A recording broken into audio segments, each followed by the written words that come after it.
Assalamualaikum warahmatullahi wabarakatuh, sahabat-sahabat sekalian dimanapun berada. Jumpa lagi dengan saya Zulkifli M. Abbas, baik yang ada di TikTok maupun yang ada di YouTube. Alhamdulillah, puji syukur kita panjatkan kehadirat Allah Subhanahu wa Ta'ala, berkat rahmat hidayah petunjuk Al-Quranul Karim, sehingga kita sebagai manusia mampu mendudukkan perkara-perkara yang rumit di dalam hidup ini dengan solusi dari Quran. Dan salam serta taslim pada baginda yang mulia Rasulullah Muhammad sallallahu alaihi wasallam, Nabi yang telah menghantarkan kita memahami Al-Quranul Karim sehingga kita bisa berpegang teguh kepada tali agama Allah, yaitu dinul Islam. Ma'asyiral muslimin yang dimuliakan oleh Allah Subhanahu wa Ta'ala, di dalam Al-Quranul Karim Allah Subhanahu wa Ta'ala menjelaskan, Bismillahirrahmanirrahim, Syahrul Ramadan alladzi unzila fihi al-Qur'an hudal linnas wa bayyinat minal huda wal furqan. Wa qala aidan wa nunazzilu minal Qur'an ma huwa shifaa' wa rahmah lil mu'minin wa la yazidu zalimin illa khashara. Shadaqallahul azim. Jadi sahabat yang dimuliakan oleh Allah, Al-Quran sebagai petunjuk bagi manusia yang diwahyukan oleh Allah kepada baginda Rasulullah Muhammad sallallahu alaihi wasallam melalui Roh Kudus, itu mendapat legitimasi, mendapat validasi dari sang sumber, kemudian kepada pengantar, lalu pengantar kepada pemberi kabar gembira kepada umat manusia, yaitu baginda Rasulullah Muhammad sallallahu alaihi wasallam. Jadi dari Al-Quranul Karim surah Al-Baqarah ayat 185, Allah Subhanahu wa Ta'ala menjelaskan bulan Ramadan adalah bulan yang di dalamnya diturunkan Al-Quran. Jadi Al-Quran mendapatkan validasi, legitimasi jelas dari Allah Subhanahu wa Ta'ala, kemudian diwahyukan kepada baginda Rasulullah Muhammad sallallahu alaihi wasallam. Lalu di ayat lain, aku turunkan dari Al-Quran, disebut aku turunkan dari Al-Quran sesuatu yang menjadi penawar dan rahmat bagi orang-orang mukmin. Sedangkan bagi orang-orang zalim, Al-Quran itu hanya akan menambah kerugian bagi mereka. Jadi ketika kemudian diterangkan validasinya, Al-Quran diterangkan kemudian oleh Allah, uraiannya dibawa oleh baginda Rasulullah Muhammad sallallahu alaihi wasallam. Nabi Muhammad kemudian diberi tugas oleh Allah untuk menjabarkan Al-Quran yang sudah mendapatkan validasi dan legitimasi tersebut. Qul nazzalahu qul man kana aduwwan li Jibril. Dua ayat ini yang memberi kekuatan kepada kita semua bahwa baginda Rasulullah Muhammad sallallahu alaihi wasallam tidak kemudian melakukan penyelidikan, penelitian, mengumpulkan kesaksian-kesaksian untuk kemudian menyampaikan Al-Quranul Karim ini kepada para sahabatnya, keluarganya, dan kepada seluruh umat Islam yang ada di bumi ini. Baginda Rasulullah Muhammad sallallahu alaihi wasallam mendapatkan legitimasi. Lalu terkait Al-Quran, beliau baginda Rasulullah Muhammad SAW diperintahkan oleh Allah untuk menjelaskan, menguraikan, mentafsirkan dan seterusnya. Di mana validasi itu ada? Di dalam Al-Quran surah An-Nahl ayat 44. Apa yang diterangkan di sana? Bismillahirrahmanirrahim. Bil bayyinati waz zubur wa anzalna ilaika dzikra litubayyana linnas ma nuzzila ilaihim wa la'allahum yatafakkarun. Aku mengutus mereka dengan membawa bukti-bukti yang jelas berupa mukjizat dan kitab-kitab. Aku turunkan az-zikr. Aku wahyukan az-zikr. Apa az-zikr ini? Az-zikr itu adalah Al-Quran. Kepadamu wahai Nabi Muhammad, agar engkau menerangkan kepada seluruh manusia apa yang telah diturunkan kepada mereka agar mereka memikirkan. Jadi yang dimuliakan oleh Allah, baginda Rasulullah Muhammad sallallahu alaihi wasallam diberi Al-Quran, diberi kemudian wewenang untuk menjelaskan Al-Quran itu. Jadi Al-Quran bermandikan validasi. Baginda Rasulullah Muhammad sallallahu alaihi wasallam memvalidasi. Allah Subhanahu wa Ta'ala memvalidasi. Allah memberikan legitimasi, baginda Rasulullah Muhammad SAW kemudian memvalidasi. Jadi legalitas Al-Quran Tidak bisa diragukan. Bagaimana dengan Bible?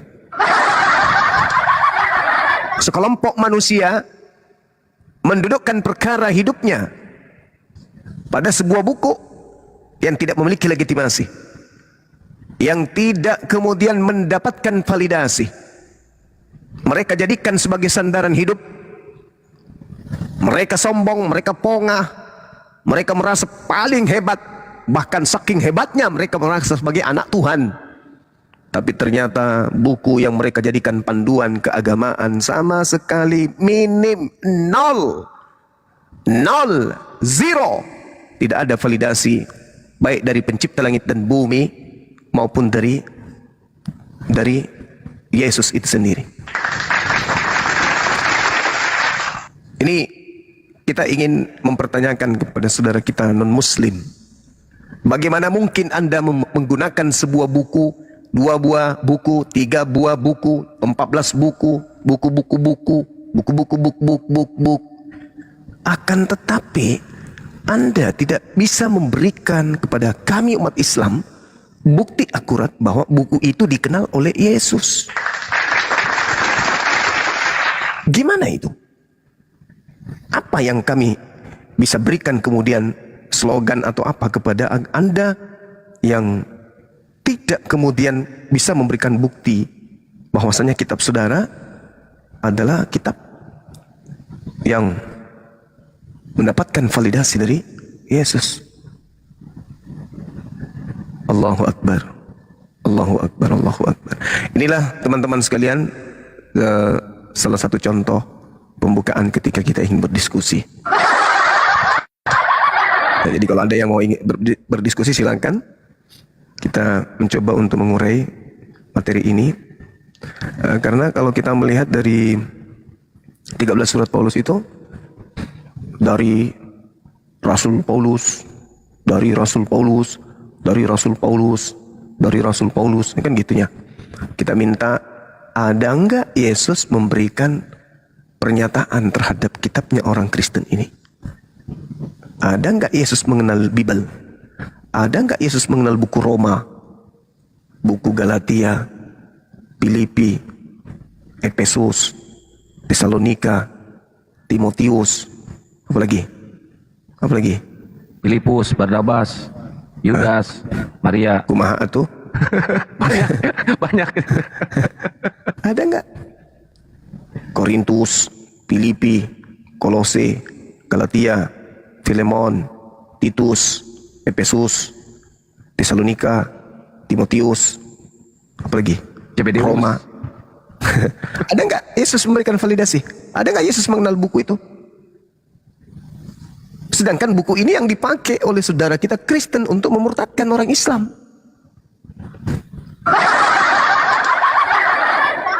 Sedangkan Yesus inilah yang sebagai penerima firman dan sebagai penyampai firman. Kita lihat di dalam Yohanes 12:49. Yesus berkata, aku tidak berkata-kata dari diriku sendiri. Itu kata Yesus. Di dalam Yohanes 14:24, firman yang kau dengar dari mulutku bukan dari aku, tapi dari Dia yang telah mengutus aku. Artinya Yesus tidak pernah ngarang. Aku tidak berkata-kata dari diriku sendiri. Apa yang aku katakan adalah apa yang diperintahkan. Nah, Yesus itu berucap sebuah pernyataan atau kalimat atau pengajaran, beliau mengakui bahwa bukan dari diriku sendiri, tetapi apa yang aku diperintahkan oleh Tuhanku untuk aku katakan dan aku sampaikan, itulah yang aku ajarkan. Jadi Yesus sangat menjaga itu. Sebagai manusia mulia, beliau sangat menjaga jangan sampai dia mengajarkan sesuatu yang bukan yang diajarkan oleh Tuhannya untuk ia sampaikan. Bahkan Yesus sudah membungkus ajarannya. Apa yang dikatakan oleh Yesus? Segala firman yang engkau berikan kepadaku telah aku sampaikan kepada mereka. Mereka telah menerimanya dan mereka percaya bahwa engkaulah yang telah mengutus aku. Berarti segala firman ketika ditumpuk atau dijadikan sebuah kitab, menurut pengakuan Yesus dalam Yohanes 17:8, kalau segala firman itu dibukukan, maka kitab tersebut adalah kitab yang menceritakan tentang kerasulan Yesus. Kitab yang membahas tentang Yesus dan Tuhannya, Yesus dan muridnya, di mana cakupan daripada kitab tersebut, Yesus level tertingginya hanya Rasul. Karena Yesus sendiri mengatakan, segala firman yang kuberikan kepadaku telah aku sampaikan kepada mereka, dan mereka telah menerimanya, dan mereka percaya bahwa engkau lah yang telah mengutus aku. Berarti kitab ini, segala firman ini ketika dikumpulkan, Yesus kedudukannya hanya sebagai utusan Tuhan. Nah, sedangkan kitab yang lain, seperti kitab yang saya sebutkan tadi, Titus, Tesalonika, Timotius, Galatia, Roma, Filemon, Kolose, Filipi, Efesus, Korintus, di situ Yesus diceritakan sebagai Tuhan itu sendiri.